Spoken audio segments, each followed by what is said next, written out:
This is Learn It from an 80s Song. I'm your coach, Patricia Freiberg. Today, we have a very special and inspiring guest. Please welcome Deirdra Donahue.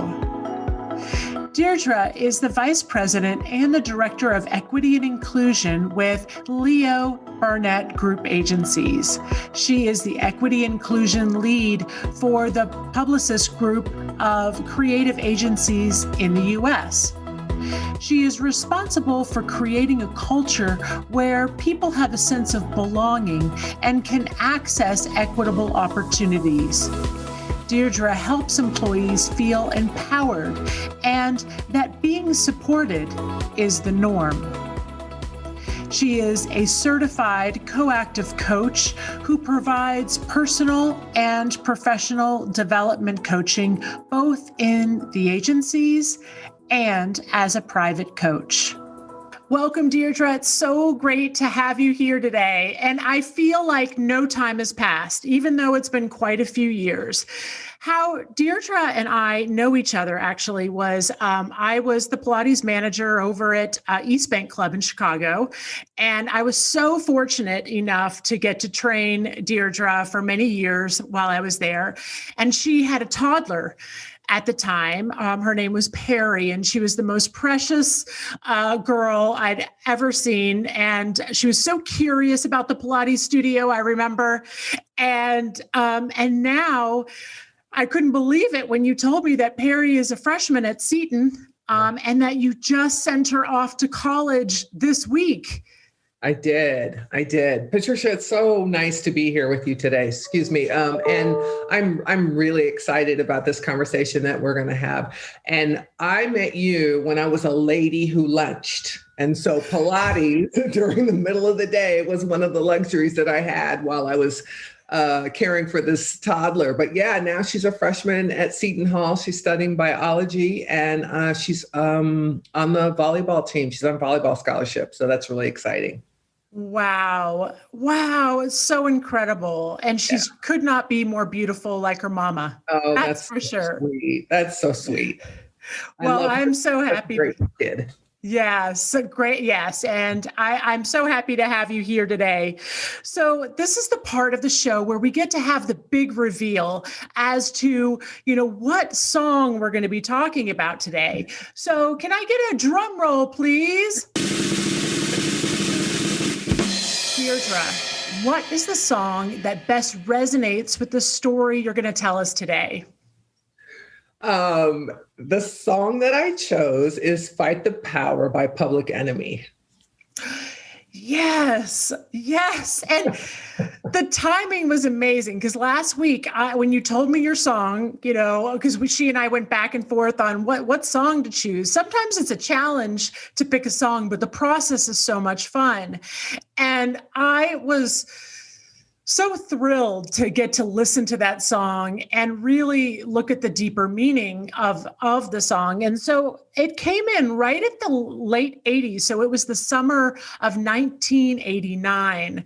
And it was written, I believe, for a Spike Lee movie, if I'm not, and I think it was called Do the Right Thing. Right. Do the Right Thing. Mm-hmm. And it was number one top rap single of 1989, voted by The Village Voice. So The Village Voice made it number one. And for the songs of the century, it's number 288. So Obviously for that says a lot, yes, about the impact of the song. And it has quotes from Dr. Martin Luther King. It has quotes from the civil rights attorney Thomas T.N.T. Todd and James Brown. So when you listen to it, you have to listen to it over and over again because I feel like you definitely miss something the first time. You got to go back and re-listen again so you can get more of the information. But what was so interesting in the song, and I'd love to get your feedback on this, is It has a part, it says, and I got this from Wikipedia, it says lyrics dismiss the liberal notion of racial equality. So the lyric goes like, people, we are the same. And then they shout back, no, we are not the same. And I just think that speaks volumes, especially in the time that we are. And I would love to hear your perspective on that. Yeah, that's such a great lyric. I want to just step back for a second and say, I think it's important to point out here that I grew up in the San Francisco Bay Area during the free speech, Black Panther, and counterculture movements. So at a really early age, I was able to bear witness to people pushing against the systems of inequity that were in place. And that friction created this push that, this sort of historical push that we see going on even today to create change, right? And I think one of the underlying issues in the systems of inequity is that one of the underlying theories is that people are the same. Well, on a very sort of simplistic level, we are the same because we're all human beings, but we're not really the same. And you're suggesting, the proverbial you suggesting that we are the same negates the differences, which is exactly who I am. Right. Wow. So my culture is different. Maybe the way that we interact at home is different. Our foods are different. Just sort of the way that we live. Now, having said that, no culture is a monolith, but all cultures are different. So we aren't the same. And by suggesting that we are, you're taking away all of who I am. Incredible. So well said. So Deirdra, this brings us to the point where we'd love to hear your story. Tell us your story. Yeah, this was really challenging for me. To be quite honest, because I don't know that I have a specific story to tell you that relates specifically to the song. I think the song spoke to what was going on in my life in general. I had just graduated from college. I was still very much involved in all of the movements that were happening in the Bay Area. I think it's important to note that I went to UC Berkeley. That's where I did my undergraduate degree. So that was a place where we were constantly pushing against the system, right? And so, and in fact, I was there when on the front lines, doing the work that led to the change that would eventually become the international movement that ended apartheid in South Africa. So We were just working so hard at Cal when I was there. And then I took that, sort of out of my life, in the world with me, right? It was sort of who I am. And everything that I do, everything that I've done in my life as a grown-up has been a way professionally, and then also in the capacity of just, volunteerism and stuff. It's all about pushing against these systems of inequity that exist. And it's challenging, right? We've been doing this for centuries, since 1619, and it gets tiring. Sometimes you get apathetic, but you got to get back up and keep pushing, because if you don't, then change won't happen. When I left California in my late 20s, I ended up in graduate school in Atlanta, and I got a master's degree in Black history. And that was a way for me to push against the system, because my goal was to go out and start teaching Black history in college to people that I knew didn't have all of the information, because, we live in a country where we're not taught Black history as we come up, right?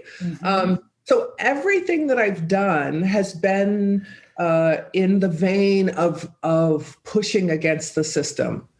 I just. Yeah, and it's so interesting. I love your story, and I love that you were in that era of Black Panther and really were there witnessing all of this call to change.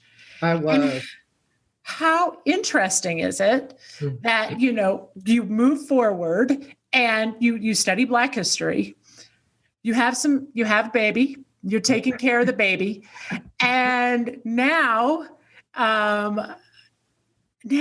you are really leading and, again, pushing, like you had said, about diversity and inclusion in the workplace. Yeah. So tell us about how you came into that. This really has been has been my life's work, right? At different levels.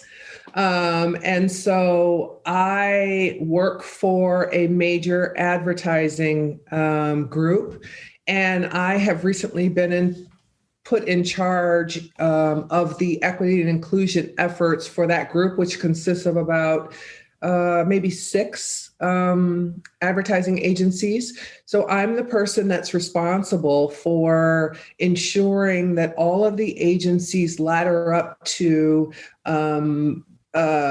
what we call pause for action. There are these 7 actions that everybody's required, and it's really around leveling the playing field for all of our Black talent. So I'm the person that's responsible for ensuring that all of the agencies sort of fall in line in order to get this work done. It's very exciting.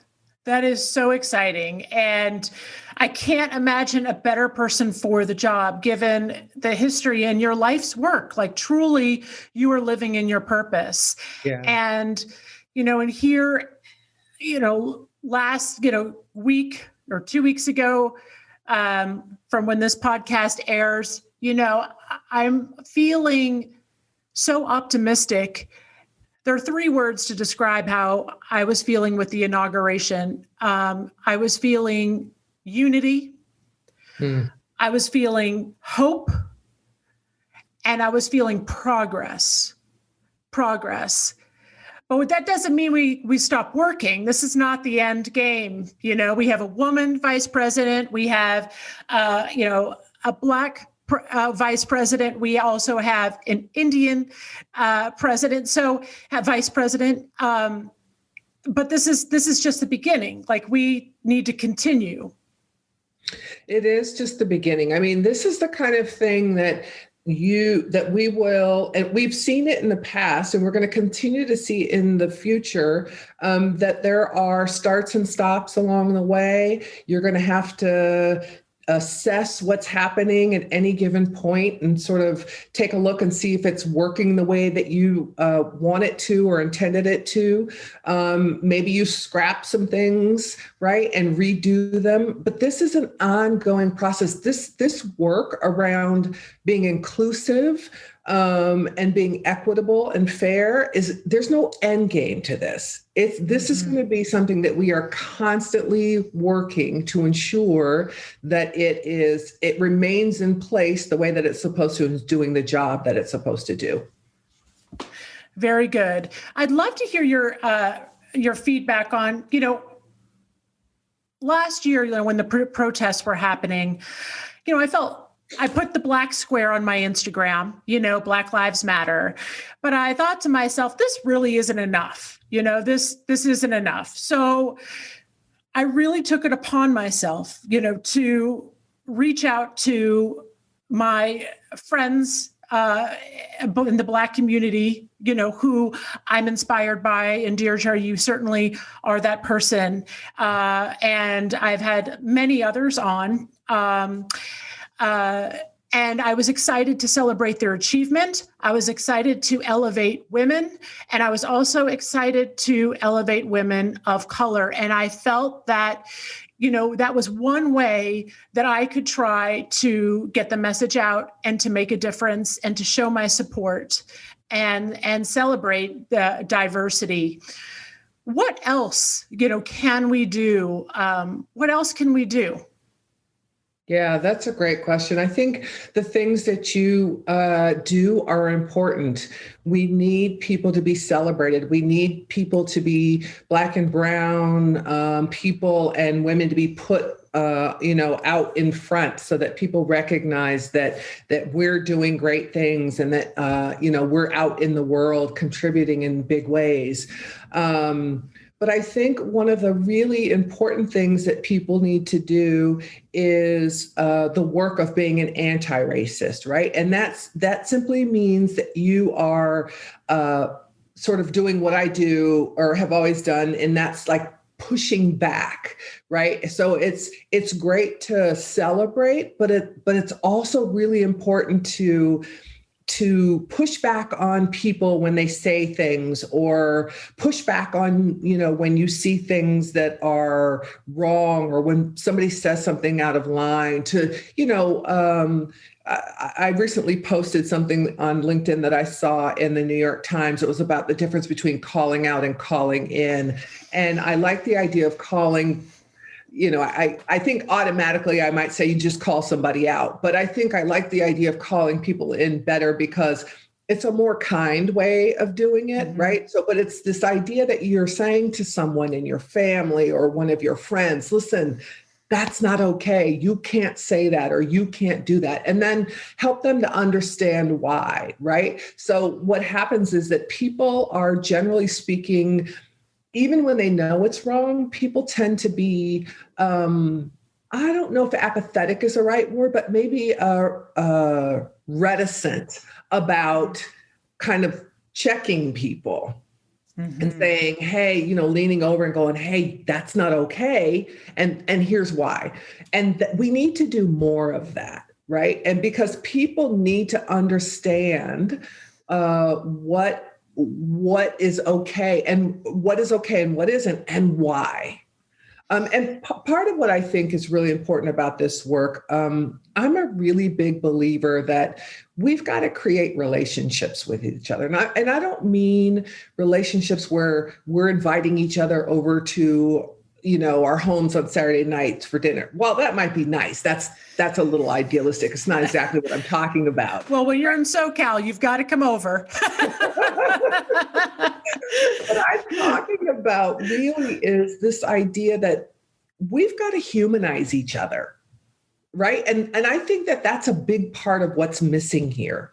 And I think that creating sort of relationships with people is a way to humanize each other. So I'm talking about you engaging with the woman that you see every time you go into Walgreens that checks you out, or your colleague that sits, two desks down from you. Just begin to engage with people. And then you start to find out that people, want many of the same things, or they're just, humanization is how we're going to start to learn to be more empathetic and more kind, and curiosity, I think, is important, right? And these are all the things I think that are fundamental to creating change. What I've loved over the last year, I personally feel like I'm growing as I've been educating myself and getting curious about diversity and inclusion. And I was so terrified to say the wrong thing, even on podcasts, I am like, oh, how am I going to phrase this? Is this going to come out right? And do I have these unconscious bias that I don't even know about? And just worried about that. And what I love is your calling, how you said calling in, and in that case, being curious and asking questions. Yeah. And for me, I on podcast in particular, I might even ask, how does this sound if I asked a question in this way? Mm-hmm. And just getting that feedback and getting that curiosity of how things could be phrased, or how I can best say something and start a conversation, because I do think, this time is really important. And I love how you're talking about humanity in general, and really the humanness behind us all, and how we can be curious and we can learn from each other, and letting it be more of that type of relationship, the human relationship.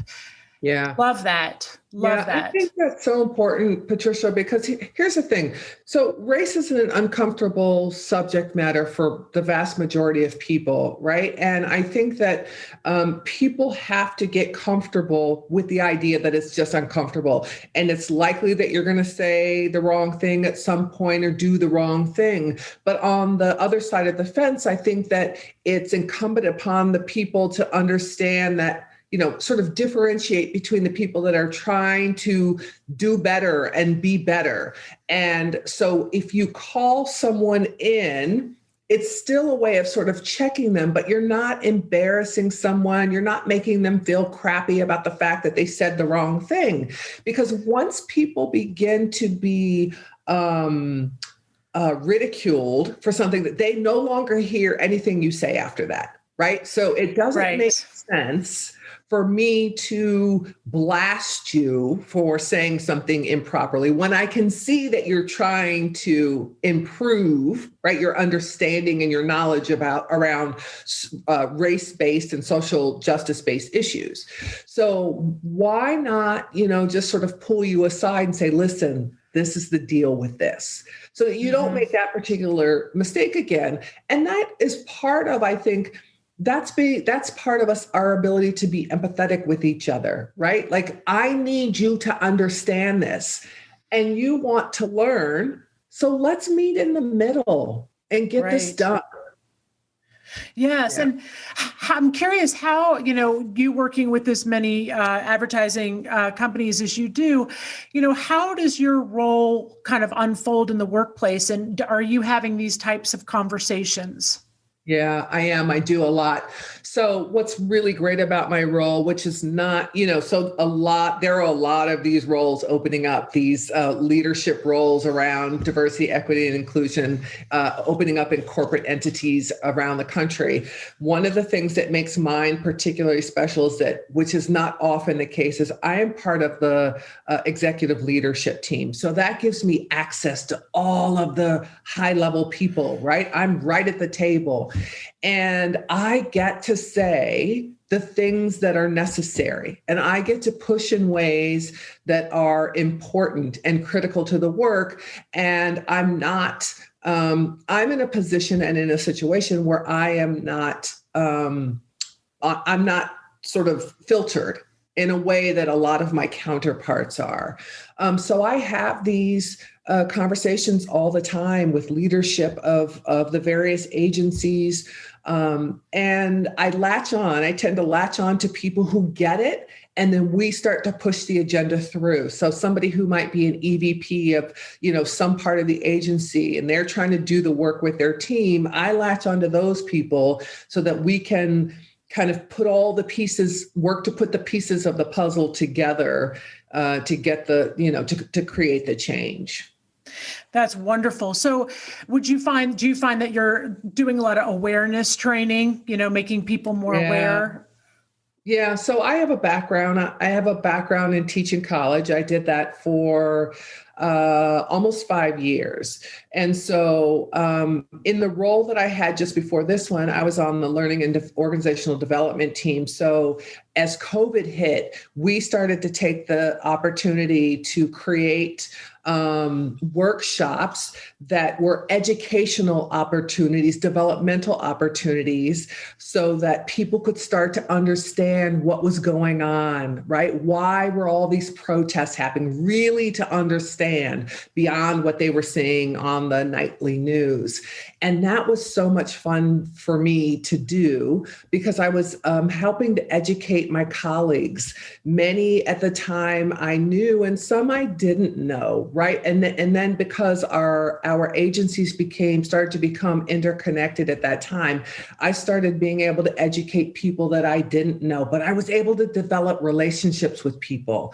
Yes. And that's very much what I was talking about before. So now I have a lot of relationships with people across agencies. And so they come to me now and we work together in partnership to figure things out, to figure how to move the agenda forward in their respective agencies. One of the things that, my sort of strategy, my personal strategy as it relates to this work is this idea of moving people through a journey. Right. And the journey begins with introspection, because that's where the awareness happens. That's where people kind of are able to step back and say, what am I doing? How am I participating? How am I contributing? How do I want to contribute, right? And what do I have to do differently? So it's this idea of introspection. And my coaching comes in really handy when it comes to that. So it's introspection and then change. And then what's really, really key here is the accountability piece, right? So people need to be made accountable for their for the things that they do or don't do. And so if you're going to create real change, real organizational change, at the end of the day, if people aren't falling in line, then there has to be accountability. Love that. And I love that you've opened up this dialogue. And it sounds like, COVID-19 during this time has given you the opportunity to connect with people you might not have had you, had not been working from home and having a totally different experience. Right. I definitely would have. My remit, my professional remit now is much broader because I can touch people all over the United States that fall in under the umbrella of what we call the creative collective in ways that I would not have before COVID-19. Right. It would have required that I'm flying all over and whatever, doing the thing. And maybe those things wouldn't have happened to the same extent. Now I pick up, Microsoft Teams or get on a Zoom call and I'm talking to all kinds of people about, what they need to create change in their agencies. And then sort of what the expectation is. And then, we sort of brainstorm because the really interesting thing about what I'm doing is that each of our agencies has a very distinct culture. So there's no one size fits all in terms of how the change is created and implemented. And moreover, each agency is at a different spot, a different place along the way, along the journey, right? So it's very sort of tailored. The work is very tailored to each agency. To each one, because the culture of having worked on many different teams and, it's amazing how different each team functions, like family, right? Yeah. Like every family. And we have agencies, some agencies might have, I have an agency that's 200 people and I have an agency that has 1,000 people. So just by virtue of size, the dynamics and the cultures are going to be very different. So, and then one agency has one location or two locations. And then I have another agency that has like 5 locations, right? And even inside of an agency, the different locations have slightly different cultures. So it's, yeah. So interesting. And I just love the through line. Through line that you have in your life, from being, a little girl and, in the Bay Area, going to UC Berkeley, then, going to Atlanta, studying Black history, heading to Chicago, I think right after that. And then having Perry and then diving right into all of this work as well. Yeah. The through line, I got to tell you, the through line is kind of cool when I think about it, right? Because here's what I would say. I didn't know I was going to end up in this position at this point, in this role. But I will say that every decision, every role that I took along the way, there was always intention behind it, because for me, it had to have some sort of social justice impact. Whatever the role was, always had that as a part of, as a part of what was happening. So that's always been the thing that's moved me, right? And so that's why it was so important. But I had no idea it was going to all ladder up to this thing. Right. Yeah, so, and then it uses all your other skills from your coaching and working my teaching, with all of it. It's like everything in one package. Yeah, it is. And the timing is great. Too amazing. Yeah, the timing. I mean, and what I understand is, because I'm a person who believes in the sort of the timing of the universe, right? Like, this is the time. This is the time where I could fully step into this role and give it everything, that I have. So, and knowing that everything that you've learned along the way has led up to this moment. Yes. Incredible. It is honestly incredible. It really is. So Deirdra, I'd love to talk about your strengths and how it relates to your story. I'm going to use the VIA character strengths, and I'm going to spot strengths. So I'm trained to spot strengths as I've been studying to be a strengths-based coach. And one that really comes out quite vividly is bravery.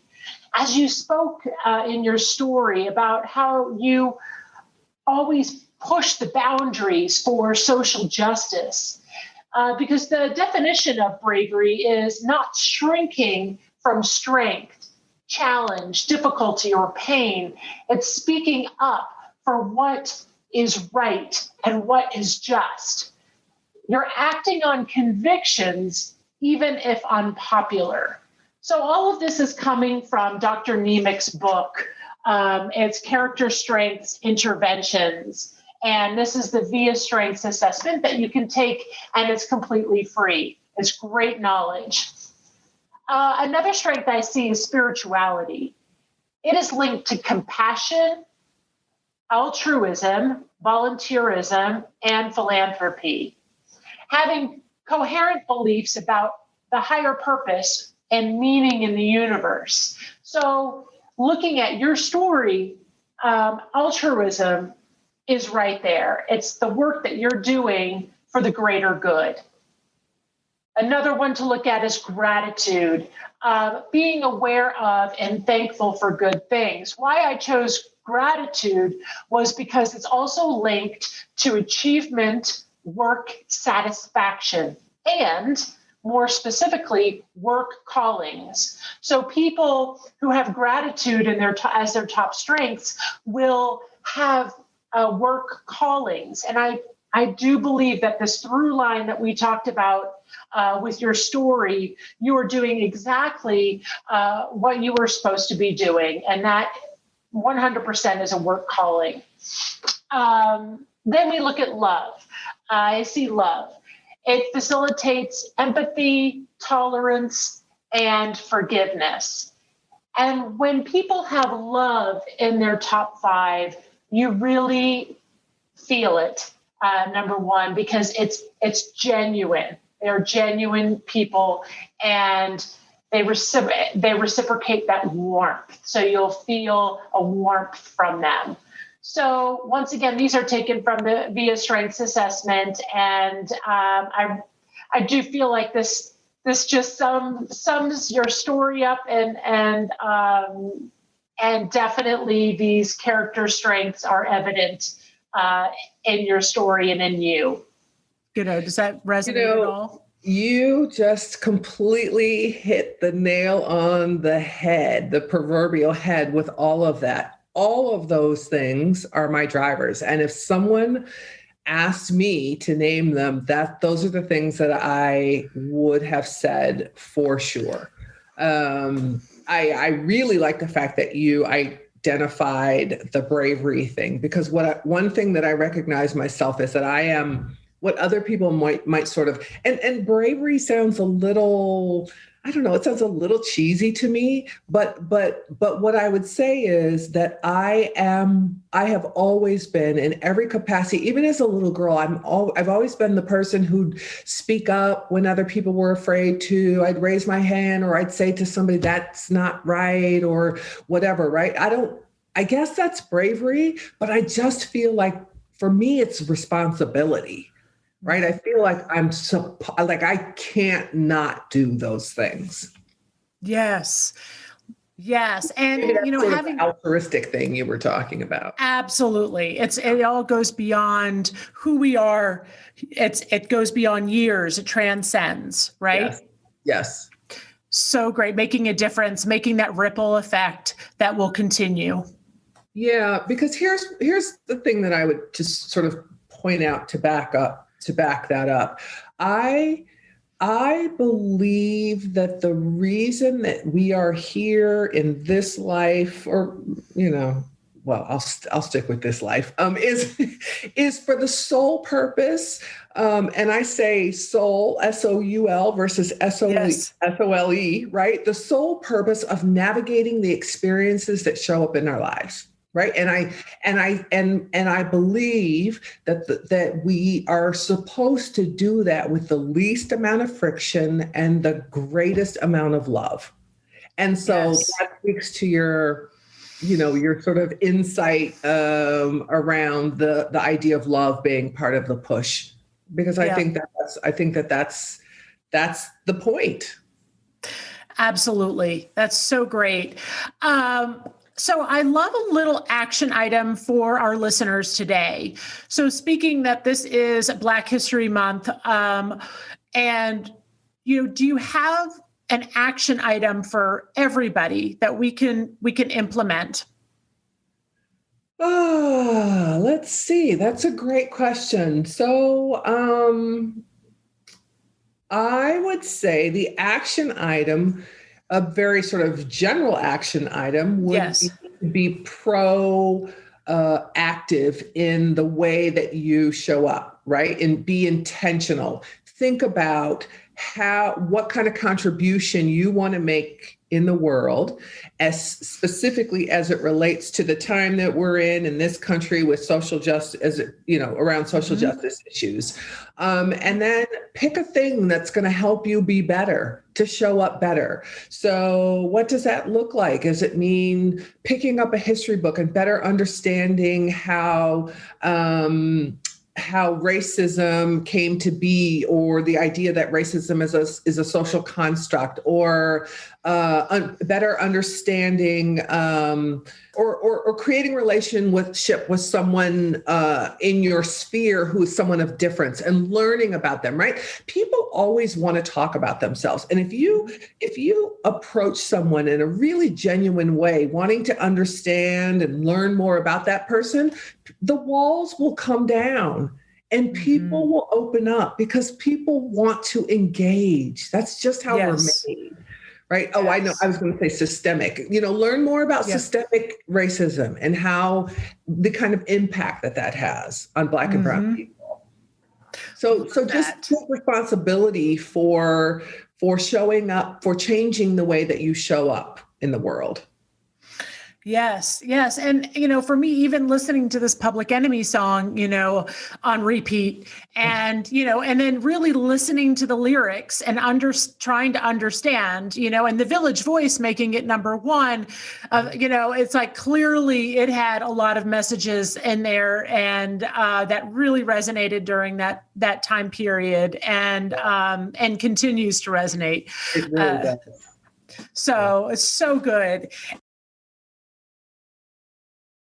And thinking about 80s trends, what were, some of your favorite 80s trends? Let's go with clothing to start. Clothing. So I loved the big shoulder pads, because they made me feel super powerful. Yes. And then I loved the trend of color. I love color so much. And so that was one of, I was wearing all the colors, yellow and green and red. Red happens to be my absolute favorite color. But colors move me from the inside. So I love that so much. Love it. And today I'm wearing a acid washed puffed sleeve shirt. Now, this is not vintage, folks. I actually just bought this on Rails. And I'm just saying, learned it from an 80s podcast, I believe is trending right now, that in my acid washed shirt. So, I was thinking, how hard would it be for me to buy some 80s clothes to, throw it back? And I realize it's not difficult at all. You just got to go online and go shopping because it's all there, guys. It's all there. And color. I love color, so great. And the best part was wearing all of those colors all at the same time. All at the same time. Didn't matter. They didn't need to match. In fact, it was better if they didn't match, Right. Oh, it's like a box of Lucky Charms all on one person. Now, tell us about what favorite shows you had. In the 80s, I was like most of Black America, or much of Black America. I was drawn to both The Cosby Show and then the spinoff, The Different World, because The Different World gave us insight into historically Black colleges and universities. And that I actually ended up going to, did my graduate work at an HBCU. And then the Cosbys were a way, there was some level of pride in watching that show because it showed not only Black people, but just all people, all Americans, that Black people are not a monolith, and that plenty of Black people thrive and do well and, live in luxurious homes and have amazing careers, right? And that put that on blast in a way that we hadn't really seen it to that point. And they had whatever the same familial struggles that other people had, between siblings, between, parents and children and the love. And for me, there was so much pride in it because it showed everybody, I think because we, up to that point, had often seen Black families in peril and struggling and, all the things. And so it was just a nice way to show, it was a great way to show that there are other ways. Black people live all the ways, just like everybody else. Yes. And I grew up, because that show came out, I remember it came out on Thursdays, and I watched it religiously. And my dad loved it too, and The Cosby Show, and then A Different World right after. And, honestly, I know, there was some controversy around, but, Bill Cosby. Well, that was his personal Yes. So we just, that was exactly. So putting all of that aside,